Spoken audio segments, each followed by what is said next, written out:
ಇವತ್ತು night 10:00 to 1:00 ಸ್ವಲ್ಪ revision ಮಾಡ್ಕೊಂಡೆ. ಮಾರ್ನಿಂಗಿಂದ ಏನು ಓದಿದ್ದೆ ಅದನ್ನು ರಿವಿಷನ್ ಮಾಡಿದೆ ಅಷ್ಟೇ. ಎಕನಾಮಿಕ್ ಸರ್ವೆ ಚಾಪ್ಟರ್ 1 ಓದಿದ್ದೆ ಮಧ್ಯಾಹ್ನ. ಮತ್ತು ಕೆಲವು ಎಕನಾಮಿಕ್ ಟಾಪಿಕ್ಸು ಜೊತೆಗೆ ಕನ್ನಡ ಸ್ವಲ್ಪ ಓದಿದ್ದೆ. ಇದು ಚಾಟ್ ಜಿ ಪಿ ಟಿಲಿ ಯಾವ ರೀತಿ ಎಕನಾಮಿಕ್ ಸರ್ವೆ ಓದ್ಬೋದು ಅಂತ ಹೇಳ್ಬಿಟ್ಟು ಈ ವಿಡಿಯೋಲಿ ತೋರಿಸ್ತೀನಿ, ಸ್ಕಿಪ್ ಮಾಡ್ದಲೇ ನೋಡಿ. ಅಂದರೆ ಇದು ಯಾವುದೋ ಬುಕ್ಸಿಗಾಗಲಿ ಅಥವಾ ನಮ್ಮ ಎಫರ್ಟ್ಸಿಗಾಗಲಿ ರೀಪ್ಲೇಸ್ ಅಲ್ಲ, ಬಟ್ ಒಂದು ಕ್ವಿಕ್ ರಿವಿಷನ್ಗೆ ನಾವು ಚಾಟ್ ಜಿ ಪಿ ಟಿನ ಯೂಸ್ ಮಾಡ್ಕೋಬೋದು. ಈ ಸಮ್ಮರಿ ಅರ್ಥ ಆಗಬೇಕು ಅಂದರೆ ನಮಗೆ ಕೆಲವು ಎಕನಾಮಿಕ್ಸ್ ಬೇಸಿಕ್ಸ್ ಟಾಪಿಕ್ಸ್ ಗೊತ್ತಿರುತ್ತೆ, ಅದು ಕೋರ್ ಸಬ್ಜೆಕ್ಟಲ್ಲಿ ಹೆಂಗೂ ಕವರ್ ಆಗುತ್ತೆ. ಆ್ಯಂಡ್ ನಂದು ಎಕನಾಮಿ ನೋಟ್ಸ್ ತೋರಿಸಿದ್ದೆ ಕೆಲವು ವೀಡಿಯೋಸಲ್ಲಿ, ಅದರಲ್ಲಿ ನೋಡಿದ್ರೆ ನಿಮಗೆ ಗೊತ್ತಾಗುತ್ತೆ ಈ ಅಂಶಗಳೆಲ್ಲ ಎಲ್ಲಿದೆ ಅಂತ. ಫಸ್ಟು ಎಕನಾಮಿ ಸಬ್ಜೆಕ್ಟ್ ಓದ್ಕೊಂಡ್ರೆ ನಮಗೆ ಎಕನಾಮಿಕ್ ಸರ್ವೆ ಈಸಿ ಆಗುತ್ತೆ. ನೋಡಿ, ಈ ಥರ ಚಾಟ್ ಜಿ ಪಿ ಟಿಲಿ ಚಾಪ್ಟರ್ 1 ಎಕನಾಮಿಕ್ ಸರ್ವೆ 2026 ಅಂತ ಕೊಟ್ಟರೆ ಇಂಪಾರ್ಟೆಂಟ್ ಏನಿದೆ ಚಾಪ್ಟರ್ 1ನಲ್ಲಿ ಅಂತ ಹೇಳ್ಬಿಟ್ಟು ಲಿಸ್ಟ್ ಥರ ಕೊಡುತ್ತೆ. ನೋಟ್ಸ್ ಬೇಕು ಅನ್ನೋ ರೀತಿ ನಾವು ಕೇಳಿದ್ರೆ ನಾವು ಪ್ರಾಂಪ್ಟ್ ಏನು ಕೊಡ್ತೀವಿ ಅದ್ರ ಮೇಲೆ ಡಿಪೆಂಡು. ಅಂದರೆ ಕಾನ್ಸ್ಟೆಂಟ್ ಪ್ರೈಸಲ್ಲಿ ಜಿ ಎಸ್ ಡಿ ಪಿ ಎಷ್ಟು ಆ್ಯಂಡ್ ಕರೆಂಟ್ ಪ್ರೈಸಲ್ಲಿ ಎಷ್ಟು, ಈ ರೀತಿ. ಆ್ಯಂಡ್ ಕರ್ನಾಟಕ ಆ್ಯಂಡ್ ಭಾರತಗೆ ಕಂಪೇರ್ ಮಾಡಿಕೊಂಡು ಕೆಲವು ಕಂಪ್ಯಾರಿಸನ್ಸು, ಮತ್ತು ಜಿ ಎಸ್ ಡಿ ಪಿ ವಲಯವಾರು, ಅಂದರೆ ಪ್ರಾಥಮಿಕ ವಲಯ ಎಷ್ಟು ಕೊಡುಗೆ ಕೊಟ್ಟಿದೆ, ದ್ವಿತೀಯ ವಲಯ ಎಷ್ಟು, ತೃತೀಯ ವಲಯ ಎಷ್ಟು, and G D P of ಇಂಡಿಯಾಗೆ ನಮ್ಮ ಕರ್ನಾಟಕದಿಂದ ಎಷ್ಟು ಕಾಂಟ್ರಿಬ್ಯೂಷನ್ ಇದೆ, ಈ ರೀತಿ ಅಂಶಗಳು. ನಾನು ಪ್ರೇಮ್ ಸರ್ ಕ್ಲಾಸನ್ನ ನೋಡಿದೆ, ಎಕನಾಮಿಕ್ ಸರ್ವೆ ಚಾಪ್ಟರ್ 1.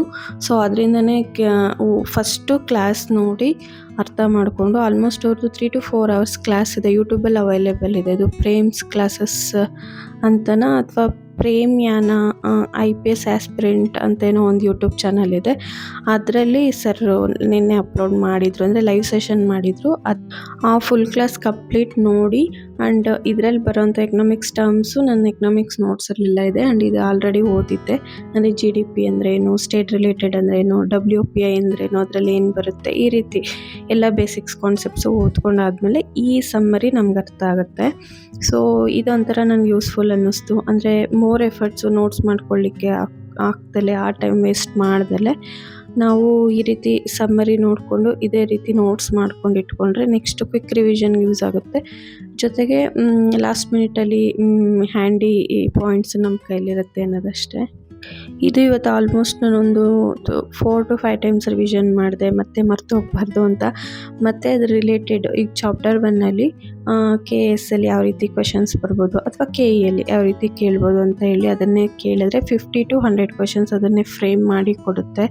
ಸೊ ಒಂಥರ ಟೆಸ್ಟ್ ಸಿರೀಸ್ ಬರ್ದಿರೋ ರೀತಿ ನಾವು ಫೀಲ್ ಬರುತ್ತೆ. ಜೊತೆಗೆ ನಮ್ಗೆ ಎಷ್ಟು ನೆನಪಿರುತ್ತೆ ಮತ್ತು ಏನೇನು ನಾವು ನೆನಪಿಟ್ಕೋಬೇಕು, ಯಾವುದ್ರಲ್ಲಿ ನಾವು ವೀಕ್ ಇದ್ದೀವಿ ಎಲ್ಲನೂ ಅಲ್ಲೇ ನಾವು ಅನಲೈಸ್ ಮಾಡ್ಕೋಬೋದು. ಎಕ್ಸ್ಟ್ರಾ ಬೇರೆ ಟೆಸ್ಟ್ ಸಿರೀಸ್ ಬರೆದು ಇದನ್ನು ಚೆಕ್ ಮಾಡ್ಕೊಳ್ಳೋದಕ್ಕಿಂತ ಒಂದು ಸರಿ ಓದ್ಬಿಟ್ಟು ಅಲ್ಲೇ ಕ್ವೆಶನ್ಸ್ನ ಕೇಳಿ, ಅಂದರೆ ಚಾಟ್ ಜಿ ಪಿ ಟಿಲೇ ಆನ್ಸರ್ ಮಾಡಿಕೊಂಡು ಅಥವಾ ಏನಾದ್ರು ಫ್ಯಾಕ್ಟ್ಸ್ ಕೆಲವು ಗೊತ್ತಿರಲ್ಲ, ಸೊ ಅದನ್ನು ರೆಕ್ಟಿಫೈ ಮಾಡಿಕೊಂಡು ಮತ್ತೆ ಒಂದು ಸರಿ ರಿವಿಷನ್ ಮಾಡಿಕೊಂಡು ಓದೋದು ಒಳ್ಳೆಯದು.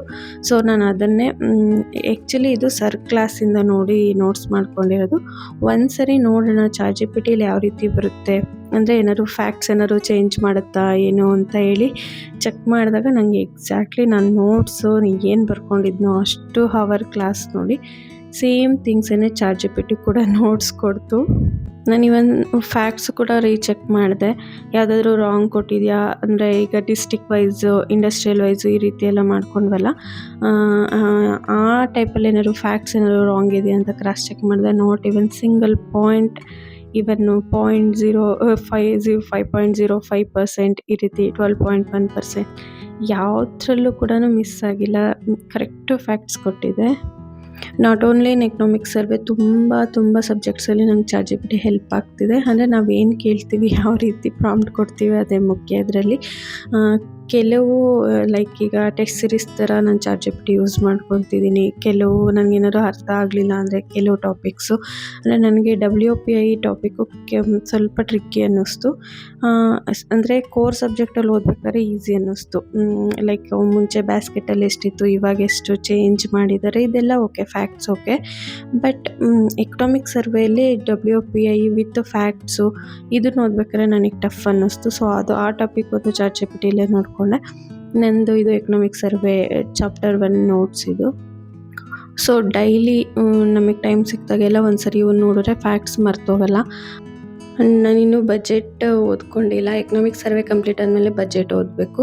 ಆಲ್ಮೋಸ್ಟು ಎಕನಾಮಿಕ್ ಸರ್ವೆ ಆ್ಯಂಡ್ ಬಜೆಟಿಂದನೇ 30-35 ಕ್ವಶನ್ಸ್ ಬರೋ ಎಕ್ಸ್ಪೆಕ್ಟೇಷನ್ಸ್ ಇದೆ. ಆ್ಯಂಡ್ KE ಎಕ್ಸಾಮ್ಸಲ್ಲೂ ಕೂಡ ಬರುತ್ತೆ.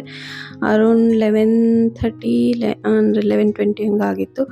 ಆ ಟೈಮ್ ಇನ್ನೂ ಸ್ವಲ್ಪ ಟೈಮ್ ಇತ್ತು ಅಂತ ಹೇಳಿ ಕನ್ನಡ ಮಾರ್ನಿಂಗ್ ಓದಿದ್ದೆ. ಅಂದರೆ ಗ್ರೂಪ್ ಸಿಗೆ ಯಾವುದಾದ್ರೂ ಕಮ್ಯುನಿಕೇಷನ್ ಪೇಪರಿಗೆ ಹೆಲ್ಪ್ ಆಗುತ್ತೆ. ಕನ್ನಡ, ಕಂಪ್ಯೂಟರ್ ಆ್ಯಂಡ್ ಇಂಗ್ಲೀಷ್ ಇರುತ್ತಲ್ಲ, ಸೊ ಅದನ್ನು ಓದ್ಕೊತಾ ಇದ್ದೀನಿ. ಯಾವಾಗಾದ್ರು 1.5 ಅವರ್ ಆ ರೀತಿ ಟೈಮ್ ಕೊಟ್ಟು ಡೈಲಿ ಯಾವಾಗಾದ್ರೂ ಸಿಕ್ಕಿದಾಗ. ರೆಗ್ಯುಲರಾಗಿ ಕನ್ನಡ, ಇಂಗ್ಲೀಷ್, ಕಂಪ್ಯೂಟರ್ ಓದ್ತಿಲ್ಲ, ಬಟ್ ಟೈಮ್ ಸಿಕ್ಕಿದಾಗೆಲ್ಲ ಟೈಮ್ ಮಿಕ್ಕಿದಾಗ ಈ ರೀತಿ ನೋಟ್ಸ್ ಮಾಡ್ಕೊಂಡು ಓದ್ಕೊತಾ ಇದ್ದೀನಿ. ಸೊ ಅದೊಂದು ಸರಿ ರಿವಿಷನ್ ಮಾಡಿಕೊಂಡೆ. ಇದ್ರ ಜೊತೆ ಇದು 6 to 12 ಕನ್ನಡ ಬುಕ್ಕು. ಅದರಲ್ಲಿ ಭಾಷಾಭ್ಯಾಸ ಜೊತೆಗೆ ಅದು ಅರ್ಥ, ಪದಗಳ ಅರ್ಥ ಎಲ್ಲ ಬರುತ್ತಲ್ಲ, ಸೊ ಅದರಿಂದ ಕ್ವಶನ್ಸ್ ಬರುತ್ತೆ ಅಂತ ಕೆಲವ್ರು ಹೇಳ್ತಿದ್ದಾರೆ. ಆ್ಯಂಡ್ ಇವು ಯೂಸ್ಫುಲ್ಲು ಅನ್ನಿಸ್ತು ನನಗೆ. ಬಟ್ ಅದು ಸೋರ್ಸು ನನಗೆಲ್ಲೂ ಸಿಗ್ತಿಲ್ಲ. ನಿಮ್ಗೇನಾದರೂ ಗೊತ್ತಿದ್ರೆ ಅದನ್ನೊಂದು ಸರಿ ನನಗೆ ಕಮೆಂಟ್ ಮಾಡಿ ತಿಳಿಸಿ ಎಲ್ಲಿ ಸಿಗುತ್ತೆ ಅಂತ. ನಾಳೆ ಏನು ಓದ್ಕೊಂಡೆ ಅಂತ ಹೇಳ್ಬಿಟ್ಟು ನಾಳೆ ವ್ಲಾಗಲ್ಲಿ ಶೇರ್ ಮಾಡ್ತೀನಿ. ನೀವು ಯಾವ ಎಕ್ಸಾಮ್ಗೆ ಓದ್ಕೊತಿದ್ದೀರಾ, ಎಕನಾಮಿಕ್ ಸರ್ವೆ, ಬಜೆಟ್ ಎಲ್ಲ ಯಾವ ರೀತಿ ಮುಗಿಸಿದ್ದೀರಾ, ನೋಟ್ಸ್ ಮಾಡ್ಕೊತಿದ್ದೀರಾ, ಅಥವಾ ಯೂಟ್ಯೂಬ್ ವಿಡಿಯೋಸು ಅಥವಾ ಕ್ಲಾಸ್ ವಿಡಿಯೋಸ್ ಮೇಲೆ ಡಿಪೆಂಡ್ ಆಗಿದ್ದೀರಾ ಅಂತ ಹೇಳ್ಬಿಟ್ಟು ನಂಗೆ ಕಮೆಂಟ್ ಮಾಡಿ ತಿಳಿಸಿ. ಆ್ಯಂಡ್ ಈ ವಿಡಿಯೋ ನಿಮ್ಗೆ ಇಷ್ಟ ಆಗಿದೆ ಅಂದ್ಕೊತಿದ್ದೀನಿ. Thanks for watching. Thank you so much.